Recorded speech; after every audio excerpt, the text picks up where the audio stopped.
Kenapa sih masuk Fakultas Komunikasi dan malah milih jurnalistik? Padahal pas SMA aku tuh anak IPA loh. Aku tuh masih clueless banget waktu itu. Nggak tahu mau jadi apa ya kira-kira. Jadi buat kalian yang mungkin masih bingung, nggak punya cita-cita, padahal udah mau lulus sekolah, tenang, you are not alone.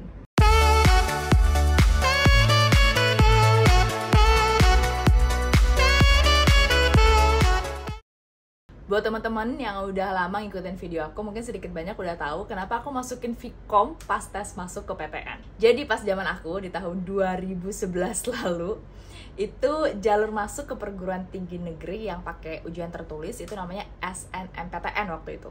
Karena aku sebenarnya di SMA anak IPA, sedangkan aku mau pilih jurusan IPS, jadi aku harus masuk ke IPC.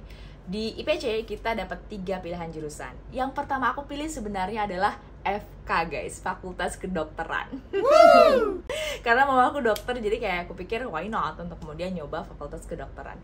Tapi ternyata karena passing grade-nya tinggi banget memang, aku akhirnya nggak lolos. Pilihan kedua aku barulah Vkom, Fakultas Ilmu Komunikasi. Puji Tuhan aku lulus Vkom, padahal waktu itu passing grade-nya termasuk 3 terbesar sih di Unpad untuk jurusan IPS ya. Kalau nggak salah FE, FH, dan Vkom itu yang tertinggi. Berkat banget makanya aku bisa lulus.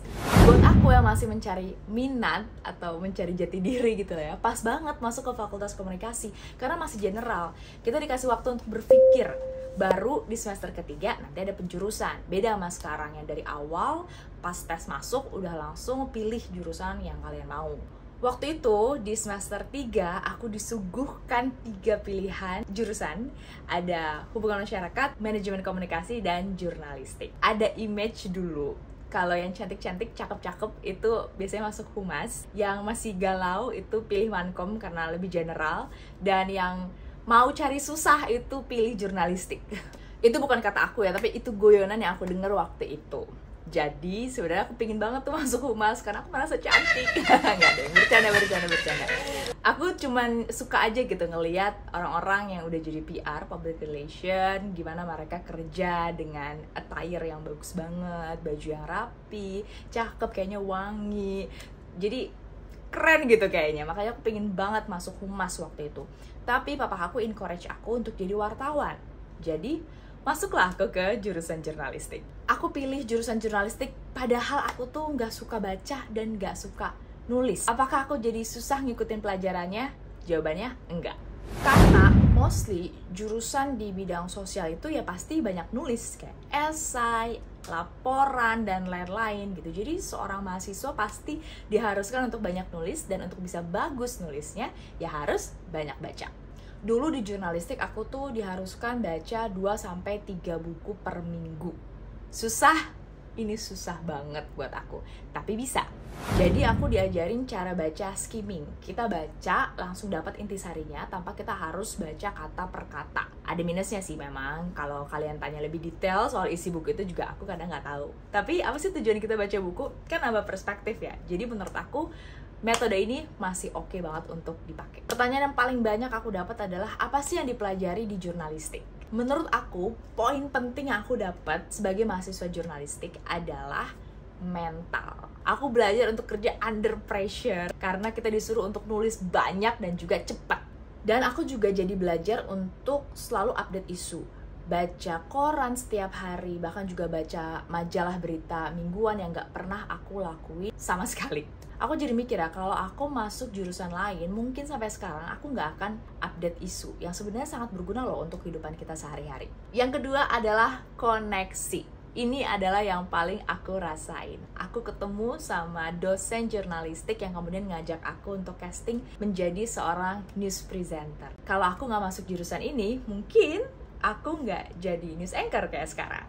Nah, tapi apakah ada yang aku sesali masuk ke jurusan jurnalistik? Yang mungkin bisa jadi pertimbangan teman-teman yang baru akan memutuskan mau masuk jurusan apa di perguruan tinggi nanti. Seperti aku bilang sebelumnya, komunikasi termasuk jurnalistik, pelajarannya tuh general. Jadi kita kayak nggak punya spesialisasi tertentu gitu.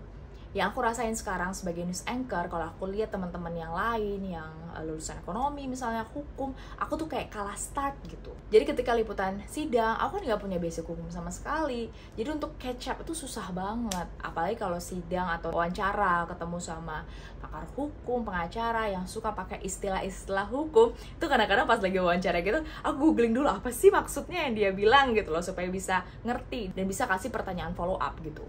Selain itu, jurnalis lulusan hukum, karena mereka emang sebelumnya udah di lingkungan bidang ini, mereka punya banyak kenalan yang mungkin sekarang udah jadi pengacara, hakim, pakar hukum, jadi mereka lebih mudah untuk wawancara ataupun liputan.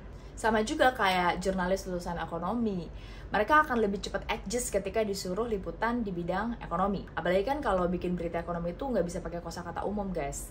Ada istilah-istilah khusus yang memang harus digunakan ketika kita bikin berita ekonomi. Dan itu harus aku pelajari dari nol sebagai lulusan jurnalistik. Nah, sementara mereka yang bukan lulusan jurnalistik, ini cepet banget untuk kemudian bisa belajar teknik menulis berita, karena yang penting bisa nulis gitu. Yang aku lihat, mereka bisa adjust bahkan dalam beberapa hari untuk kemudian membuat tulisan mereka sesuai dengan kaidah jurnalistik. Jadi kalau ditanya nyesel nggak sih masuk jurusan jurnalistik? Enggak. Tapi kalau aku dapat kesempatan untuk kuliah lagi, aku bakalan pilih jurusan lain yang lebih spesifik. Semoga video ini membantu ya. Jangan lupa like kalau kalian suka video ini dan subscribe supaya aku semangat untuk bikin video-video lainnya. Bye!